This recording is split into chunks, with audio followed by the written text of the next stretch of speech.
할렐루야. 하나님의 은혜를 감사합니다. 복 있는 사람, 우리가 다 하나님 앞에 복 있는 사람이 되었습니다. 복을 받았으니 복을 누리고 복을 지키게 하여 주시옵소서. 우리 시온 찬양대의 찬양 중에 임재하시고 회중 앞에서 찬양하는 저들에게 은혜와 성령을 충만하게 하여 주시옵소서.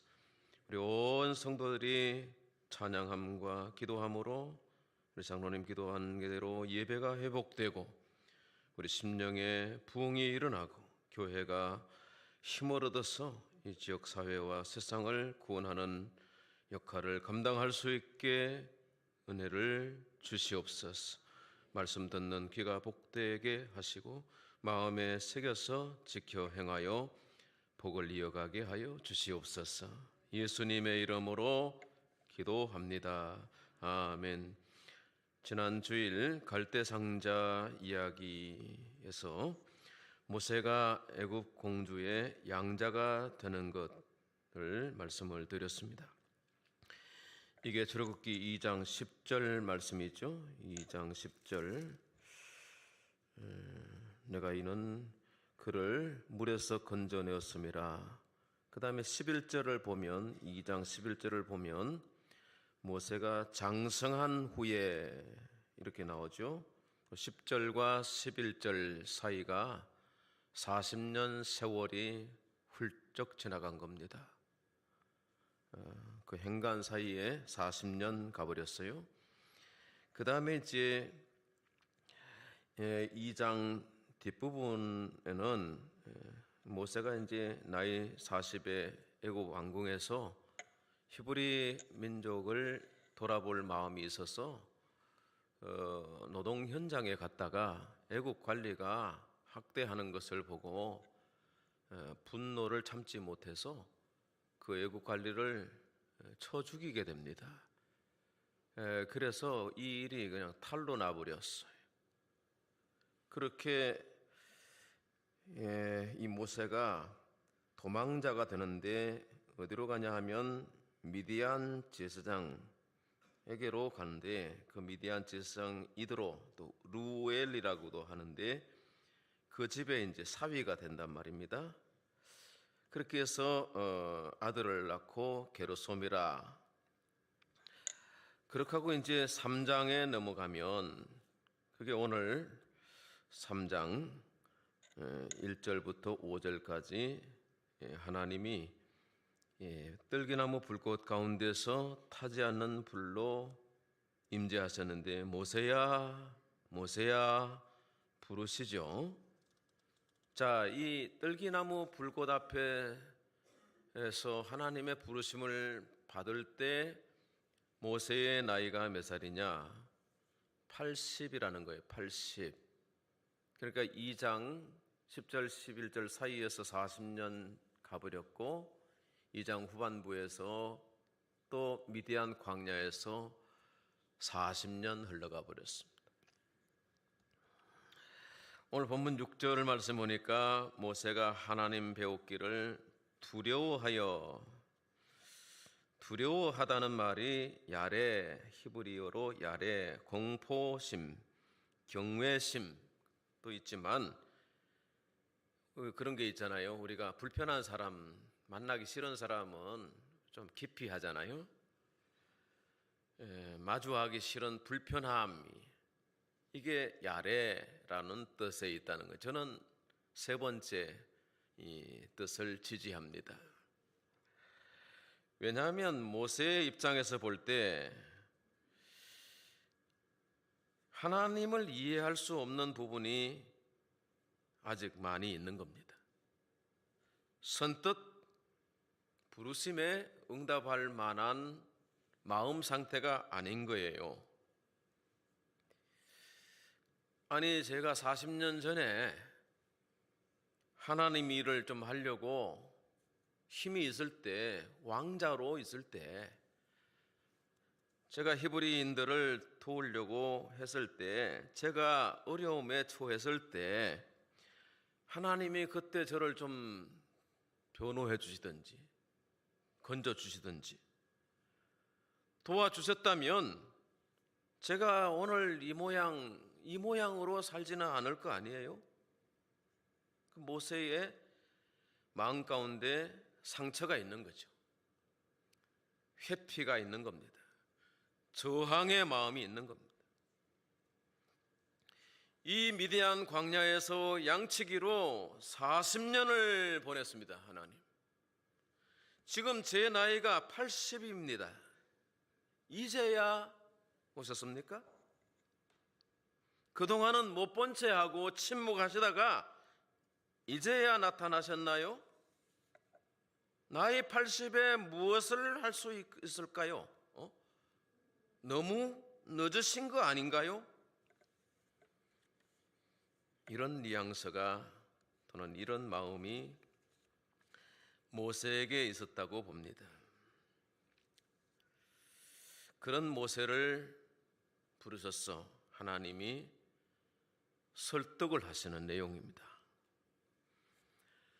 구원에 있어서 중요한 세 가지가 있는데 첫 번째는 하나님의 때입니다.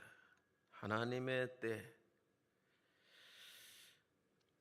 내 때에, 내가 원하는 때에 하나님이 꼭 이렇게 도와주시면, 이런 방법으로 도와주시면 좋겠는데 하나님의 방법이 있는 것이고 하나님의 시간이 있는 거예요. 이스라엘의 구원도 아브라함을 부르셨을 때에 창세기 15장 그에게 말씀하신 약속의 말씀이 그렇죠. 네 자손이 이방에서 객이 되어 400년 동안 괴롭힘을 당하리라. 그리고 14절에 그 후에 큰 재물을 이끌고 나오리라 하셨습니다. 400년의 시간이 애굽에서 지나가야 했던 것입니다. 지금 고통 가운데 있는 백성들은 하나님 급해요. 우리가 죽겠어요. 하나님 오셔요. 도와주세요. 구원해 주세요. 부르짖었지만 하나님의 구원은 우리가 급하다고 해서 때를 앞당기는 것은 아니다는 겁니다. 하나님의 때와 방법은 아무도 알 수 없어요. 그러나 하나님은 하셔요. 반드시 구원의 때가 온다. 하나님의 은혜의 때가 임하게 될 줄로 믿습니다. 그래서 기다림이 필요한 것입니다. 기다리면서 준비해야 하는 것입니다. 하나님이 하시겠지 뭐. 구원은 뭐 하나님이 주도하시는 거잖아요. 하나님이 능력이 많으시니까 그건 방관자입니다. 그래서 하나님이 때를 정하시고 그 때를 위해서 준비하시는 겁니다. 그러므로 우리가 두 번째 구원의 여정을 알아야 되고 구원의 계획을 알아야 해요. 하나님 모세에게 그 계획을 설명하시는데 출애굽기 3장 7절과 8절의 말씀을 보시면 여기에 동사가 7개가 나와요. 7절, 내가 애굽에 있는 내 백성의 고통을 분명히 보고 그들이 그들의 감독자로 말미암아 부르짖음을 듣고 그 근심을 알고. 자, 7절에 보고 듣고 알았다 그랬죠? 무엇을 보셨습니까? 이스라엘 백성들의 고통을 보셨다는 거예요. 1장. 그 부르짖음을 들으셨다는 거예요. 기도를 들으셨다는 거예요. 알고 그들의 마음이 어떠한지를 다 알고 계셨다는 겁니다. 모세는 그동안 하나님이 안 보고 안 듣고 모르는 줄 알았는데 보고 듣고 다 알고 계셨다는 말씀인 것입니다. 우리도 때로 그러지 않습니까? 하나님 모르시잖아요. 하나님 관심이 없으시잖아요. 하나님이 내 기도를 안 들으시잖아요. 그러나 하나님 말씀하시기를 너를 보고 있고 너를 듣고 있고 네 기도를 듣고는 다 알고 계시다는 거예요. 하나님이 임재하시고 하나님이 나타나시기까지 아직 시간이 이르지 못했지만 다 보고 듣고 알고 계셨다 말씀하십니다. 8절 말씀에 내가 내려가서 출애굽기 전체 40장이 되는데 1장, 2장은 보고 듣고 알고라고 하는 구조로 되어 있습니다.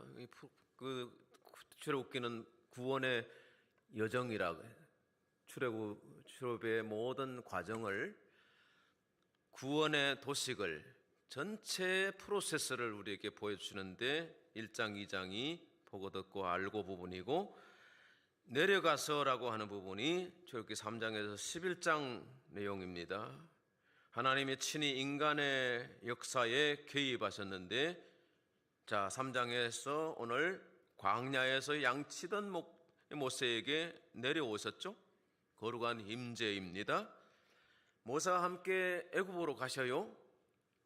10가지 재앙을 내리시는 내용, 11장까지 하나님이 내려오셔서 친히 역사하시는 것을 보여주고 있습니다. 그 다음에 이제 그들을 애굽의 인의 손에서 건져내고, 이게 구원이죠.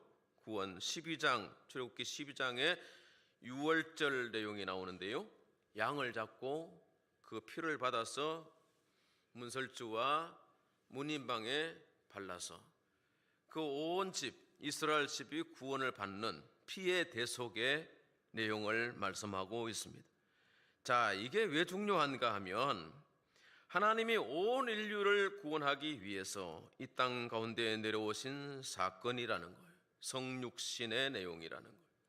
죄와 사망으로부터 구원하시기 위해서 죄 없으신 하나님의 어린 양이 십자가에 죽으시고 사흘 만에 부활하셨는데, 이를 믿는 자가 구원을 받는다는 것입니다. 하나님이 어떻게 건져내시는가, 어떻게 애굽에서 그들을 구원해 내시는가, 양의 죽음과 양의 피바름을 통해서 이스라엘을 대속하시고, 그 피가 없는 자들은, 애굽 백성들은 다 장자들이 죽지 않습니까? 그래서 하나님의 구원의 놀라운 예표를 출애굽기 12장 6월절 사건을 통해서 우리에게 말씀하시는 것입니다. 그 다음에 3장 8절의 중반부에 보면 그들을 그 땅에서 인도하여, 그 출애굽기 40장 중에서 인도하여 부분이 13장부터 24장의 내용입니다. 구원받은 이스라엘 백성들을 하나님이 어디로 인도하십니까? 13장에 보면 홍해로 인도하세요. 구원받았으니까 바로 가나안 땅에 가면 되지 않겠어요? 그러나 하나님의 계획이에요. 구원받았으니까 물로 씻어라. 그래서 구원받은 사람들의 예표로 세례를 주는 겁니다. 그래서 고린도전서 10장에 보니까 우리 조상들이 다 모세에게 속하여 구름과 바다 가운데서 세례를 받고, 뭘 받고요? 세례 받고. 우리가 예수를 믿고 그 다음에 교회에서 추천하고 또 학습을 받고 세례 교육을 받고 세례를 주노라. 성부, 성자와 성령의 이름으로 세례를 주노라. 세례 받았어요. 자, 그렇게 하나님이 구원받은 사람들을 세례로 인도하시는 거예요. 그 다음에 이제 광야로 인도하세요. 광야로 13장 15장부터 17장 18장 19장 쭉 가면 여러 가지 광야가 있는데, 물이 없어서 수르 광야에 선물을 만나는 그런 내용도 나오고요. 그 다음에 러비딤에서 반석에서 물을 주셔요. 근데 거기서 뭐 원망하고 불평하는 내용이 나와요. 그리고 또 아말렉이 쳐들어와서 정말 광야의 모진 시련과 위험을 당하기도 합니다. 그 다음에 지도력과의 갈등이 있어서 지도자를 죽여라 그러면서 원망하고 불평하는 그런 내용들이 나올 뿐만 아니라, 재판하는 일이 하루 종일 모세가, 지도자가 혼자서 재판하니까 이도로 장인어른이 야, 이복에 그러지 말고 천부장, 백부장, 십부장 제도를 만드세. 이래가지고 쉬운 일은 그들이 처리하도록 하고 어려운 일은 자네가 담당하게, 그렇게 해서 지도력을 서로 분배하고 나누게 되는 그런 내용이 나옵니다. 이게 다 광야에서의 여정이에요. 구원받은 이스라엘 백성들이 광야에서 잘 조직이 된다 이 말입니다. 자, 이것이 이 모세가 40년 애굽 왕궁에서 훈련받은 내용이 그 광야에서 이스라엘의 지도자로서 훌륭하게 사명을 수행하는 그런 자원이 될 수 있었던 거예요. 자, 애굽에서 이스라엘 제 구원자를 위해서 구원자로 예비하신 하나님의 계획이 뭡니까? 애굽 왕자로 있을 때 애굽의 지리, 문화, 그 다음에 언어 이런 것들을 다 배우게 했습니다. 그리고 또 위대한 장군이 되기도 했고, 그래서 모세가 모든 병법과 모든 통치 지도력에 있어서 훈련을 애굽 왕궁에서 다 받은 거예요. 광야로 나왔을 때 그 진가가 발휘되는데 나중에 십계명을 받아서 말이죠, 율법을 집대성하는 모세의 오경, 창세기, 출애굽기, 레위기, 민수기, 신명기 이 오경을 이렇게 기록하고 그것을 반복하고 그걸 훈련시키고 하는 것이 모세의 지도력 부분인데, 이것이 애굽의 40년의 훈련 과정, 준비 과정이 없이는 구원자로, 리더자로 설 수가 없는 것입니다. 그래서 하나님이 그렇게 한 개인도 그렇게 인도하셔서 광야로 보내셔서 광야에서 40년을 훈련시킨 후에 이스라엘의 목자가 되게 하시는 거예요. 그래서 그 목자를 중심으로 이스라엘 백성 200만이 그 광야에서 훈련과 연단을 받지 않습니까? 우리 인생은 다 광야가 있는 것입니다. 세례를 받고 광야로 들어가는 것입니다. 이 광야에서 연단을 받고 훈련을 받고 그리고 인격과 신앙이 깎이고 도야되어 가지고 하나님이 기뻐하시는 정금 같은 믿음이 되는 것입니다. 그렇게 해서 하나님께로 인도함을 받아 신의 산에 데려가시는데, 여러분 19장 보면 신의 산으로 가요. 그곳에 하나님이 계명을 주시고 율법을 주시는 것입니다. 하나님이 광야를 통해서 우리로 이끄시는 목적지는 말씀 앞이라는 겁니다. 말씀 앞. 그래서 세례받고 곧장 가나안 땅에 들어가는 것이 아니라 훈련을 통해서, 그리고 연단을 통해서, 시험과 환난을 통해서 말씀을 받고 말씀이 그러한가, 그리고 말씀 앞에 깎이고 준비되어져서 정금 같은 하나님 백성, 그것이 민수기의 내용이요. 20세 이상의 남자들이 다 훈련받아서 또 전쟁에 능한 사람이 돼가지고 그 모든 족속과 지파별로 준비된 훈련된 군사들이 예비가 되는, 이게 40년 광야 여정이라는 것입니다. 하나님의 계획인 것입니다. 그렇게 하여서 오늘 8절 말씀에 뒤에 보니까 약속의 땅, 젖과 꿀이 흐르는 땅으로 데려가려 하노라. 할렐루야. 데려가려. 출애굽기에서는 25장에서 40장의 내용이 되겠습니다. 광야를 지나서 가나안 땅으로 곧장 들어간 줄 알았는데 가도 끝이 없는 광야니까 이스라엘이 허구한 날 원망 불평을 쏟아내고 있습니다.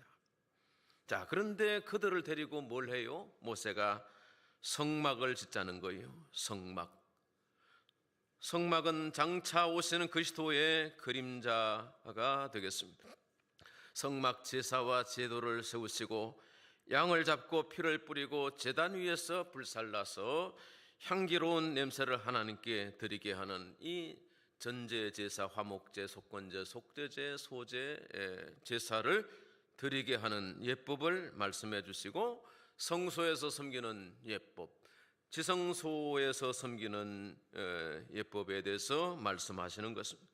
여러분, 우리가 예수 믿고 세례받고 곧장 천국 가는 것이 아니라 이 험한 세상, 험산 줄령을 넘고 수많은 환난과 시련의 광야를 지나야 된다는 것입니다. 그래서 믿음이 없는 사람들은 쓰러지고 자빠지고, 그리고 자기들의 나름대로의 방법으로 광야를 지나가는데 남는 것은 없고 나이만 쌓이고 질병과 마음의 채증만 가득하게 되어서 하나님 앞에 이를 수가 없는 겁니다. 그래서 다 광야에서 쓰러지는 인생이라는 거죠. 하나님은 하늘에 계시고 하나님이 우리를 위해서 천국을 예비하셨고 우리를 세상에 두시는데 에덴 낙원을 조성하셨어요. 그러나 죄를 지어서 그 낙원을 잃어버린 신락원의 세상을 살아가는 저와 여러분에게는 죄가 있고 욕심이 있고 교만이 있고 하나님을 잊어버리는 무지가 있는 것입니다. 그러므로 이 무지한 인생들을 깨우치기 위해서 말씀을 보내셔서 전도자를 보내시고 교회를 세우셔서 우리를 진리의 말씀 가운데로 인도하여 진리 가운데 우리를 깨닫게 하고 자유케 하였으니까 구원받은 하나님의 백성이 되신 거예요. 할렐루야. 구원받는 것은 믿음으로 받는 것이 쉬운 거예요. 그러나 구원을 완성하는 것은 아직도 가야 할 길이 멀다 이 말입니다. 그래서 주님은 말씀하시기를 깨어있으라 말씀하시는 것입니다. 깨어있으라. 우는 사자같이 사단마귀가 삼킬 자를 찾는다 그랬습니다. 수많은 사람들이 주일학교를 나왔고 수많은 사람들이 교회 와서 세례받았어요. 그러나 많은 사람들이 광야에 흩어져서 쓰러지고 자빠지고 넘어졌다 이 말입니다. 뭐가 없는 거예요? 말씀이 없는 거예요. 제사가 없는 거예요. 하나님을 아는 지식이 없는 거예요. 세례받았으니까 구원받는다고요? 천만의 말씀, 교리적으로는 맞는 말씀이지만 그러나 우리가 지나가야 할 광야가 있다 이 말이에요. 광야는 불뱀들이 득실되고 수많은 이들이 들끓고 많은 아말렉 대적들이 몰려오고 내 안에 있는 쓴뿌리가 있어서 원망 불평하다가 넘어지고 쓰러져 버리고 지도자와 주의 목자와 다투고 싸우고 그러다가 쓰러진다 이 말입니다. 그래서 광야를 슬기롭게 지나고 믿음으로 극복할 수 있는 방법을 출애굽기 광야 부분에서 말씀하시는 거예요. 이 출애굽기를 가지고 주일마다 강론을 하려고 그럽니다마는 여러분 우리도 지금 우리는 세상 광야를 지나고 있는 것입니다. 사도행전 14장 22절 말씀을 주목해 보십시다. 제자들의 마음을 굳게 하여 이 믿음에 머물러 있으라 권하고, 뒤에 부분을 같이 한번 읽으실까요? 또 시작. 또 우리가 하나님 나라에 들어가려면 많은 환난을 겪어야 할 것이라 하고. 아멘. 하나님 나라에 들어가야죠. 여기 하나님 나라 아니에요. 하나님 나라는 우리 마음에 있어야 된다고 말씀하셨어요. 그 매일매일 말씀 앞에 서고 하나님을 예배하고 찬양하고 기도함으로 우리 속에 있는 모든 어두운 부분과 또 죄와 악과 욕심을 다 제어할 수 있어야 돼. 주의 앞에 나왔을 때 회개하고 제사를 드리고 어린 양 예수 그리스도의 피의 대속으로 우리가 깨끗함을 받았으니 다시금 주님의 보좌 앞에 나가고 예수 그리스도의 이름으로 씻음 받고 새롭게 되어서서 세상 광야로 가는 겁니다. 그래야 세상을 이기는 믿음의 사람이 되는 것이다 이 말입니다. 그러므로 저와 여러분이 구원받았으니까 세례받았으니까 광야를 잘 통과하고 하나님 앞에 말씀 앞에 또 제단 앞에 예배드리고 믿음으로 승리하는 우리 온 권속들이 되시기를 축복합니다. 그래서 하나님의 구원의 여정에 있어서 중요한 것이 사람이에요. 관로를 쳤고 거기다가 사람을 제가 집어넣습니다. 이게 원래 빼고 넣어야 되는데요. 하나님의 구원의 여정에 있어서 중요한 것이 사람이에요. 하나님이 스스로 할 수 있고 그분의 놀라운 능력으로 다 하실 수 있지만은 사람이 준비 안 되면 할 수 없는 것이에요. 그래서 하나님이 사람을 부르셔서 내 종이다, 내 목자다 말씀하시고 너는 나의 동역자다 말씀하시는 거예요. 우리를 친구로 만들어 삼아주시고 우리에게 각양의 여러 가지 일들을 맡겨 주시는 것입니다. 하나님 이스라엘 목자를 준비하셨던 80년의 시간에 대해서 말씀을 드렸습니다. 400년 하나님이 그 땅에서 이스라엘 백성을 생육번성 충만하게 하기 위해서 하늘의 무별과 같이 이 민족을 번성하게 하기 위해서 400년을 그 땅에 고센 땅에 두신 것입니다. 어느 때입니까? 하나님은 우리를 버리셨습니까? 라고 했지만은 그러나 하나님이 모세를 준비하여 갈대상자를 준비하고 그리고 애굽 공주의 양자가 되게 하고 그곳에서 학문훈련, 행정훈련, 지리훈련, 병법훈련을 시키시고 이스라엘 목자로 만드시는 거예요. 모세의 인생은 절대로 우연한 것이 아니었던 것입니다. 하나님의 계획이고 섭리였던 것입니다. 여기 저와 여러분 모두를 향하신 하나님의 섭리가 있는 것입니다.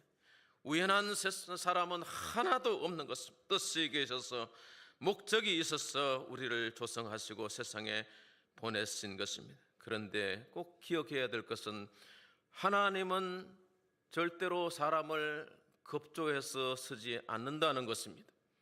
사람이 준비되었을 때 하나님이 일하신다는 것입니다. 그래서 이스라엘 목자를 40년 나이 80이 된 모세를 찾아오셔서 이제 가라, 이제 네가 가야 한다 권고하시는 것입니다. 10절 말씀에 내가 너를 바로에게 보내요. 12절에 내가 반드시 너와 함께 있으리라. 구원의 여정에 있어서 가장 중요한 약속이 뭡니까? 너와 함께 하겠다는 말씀인 것입니다. 너와 함께 하겠다, 임마누엘의 신학입니다. 이 약속은 그리스도 안에서 완성됩니다. 그리스도의 이름을 임마누엘이라, 하나님이 우리와 함께 계시다 말씀하셨습니다. 임마누엘의 약속은 주님 부활 성천하시는 자리에도 다시 확인해 주셨습니다. 마태복음 28장 마지막 부분에 보니까 볼지어다 내가 세상 끝날까지 너희와 항상 함께 있으리라. 할렐루야. 출애굽기의 약속은 예수 그리스도를 통해서 성취되었는데 교회를 통해서 지금도 계속되고 있습니다. 구원하시는 하나님이 모세를 준비시키셨듯이 이 시대에도 사람을 준비하시고 사람을 찾아오십니다. 하나님은 사람의 능력을 보지 않으십니다. 전심으로 자기를 찾는 자에게, 하나님의 구원을 사모하는 자에게, 또 구하는 자에게 은혜 주시고 임재하시는 분이십니다. 가라, 내가 너와 함께 하겠다.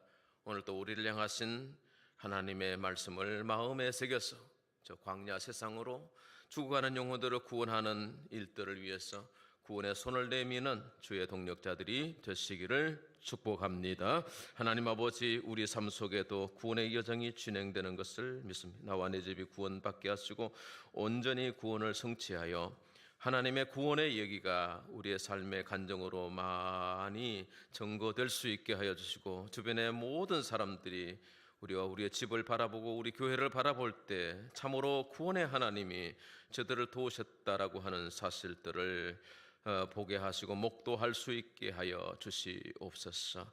너와 함께 하리라고 하신 약속의 말씀을 붙들고 임마누엘 신앙 고백을 하면서 승리하는 광야 인생들이 되게 하여 주시옵소서. 예수님의 이름으로 기도합니다. 아멘. 말씀을 의지하며 344장입니다.